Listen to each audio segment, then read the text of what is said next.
On va implanter le circuit imprimé audio. Le circuit imprimé livré percé étamé. N'oubliez pas de vous imprimer le schéma d'implantation qui vous permet de voir les valeurs et le sens d'implantation des condensateurs chimiques. Je le fais apparaître ici par transparence. On va d'abord faire un petit peu de mécanique et repercer les deux trous ici à gauche de 3 à 6 mm. Cela servira à passer les deux passe-fils en caoutchouc qui servent d'amortisseur. On commence par les petits composants, donc les résistances et ici le pont en premier. Les résistances noires sont les RC55 de précision.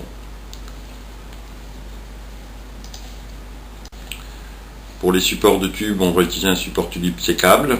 On coupera les éléments 2 par 2 et on les mettra ici en quinconce, tout simplement, en suivant l'implantation. Vous pouvez éventuellement noter sur le circuit imprimé avec un petit feutre le point numéro 1 du tube, qui servira donc de tête trompeur.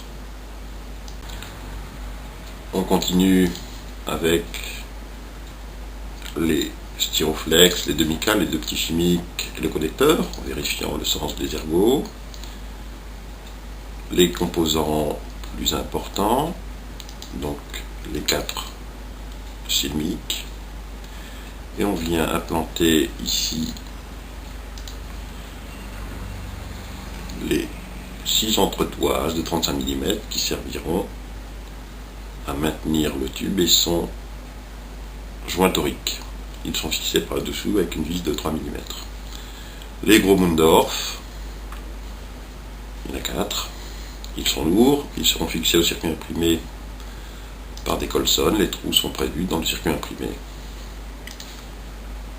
En version standard, le découplage de la haute tension réalisé par un chimique de 33 ou 47 micros, lui-même découplé par un petit 100 nano par le dessous du circuit imprimé.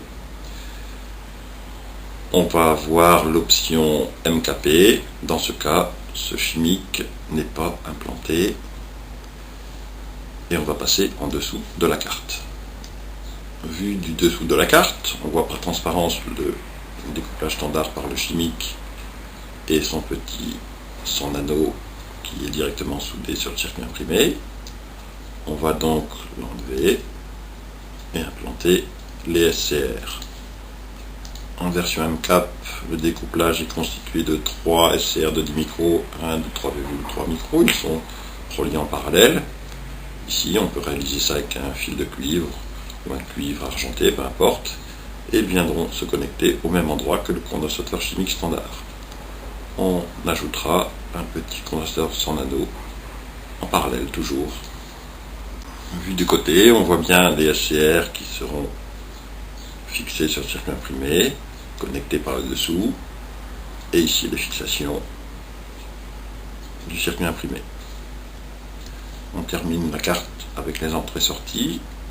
Les entrées sont à l'extérieur, les sorties au centre.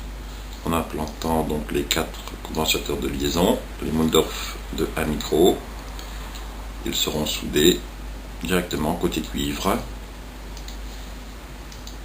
On pliera les condensateurs après 20 mm d'horizontale et ils dépasseront du CI d'environ 5 mm ici.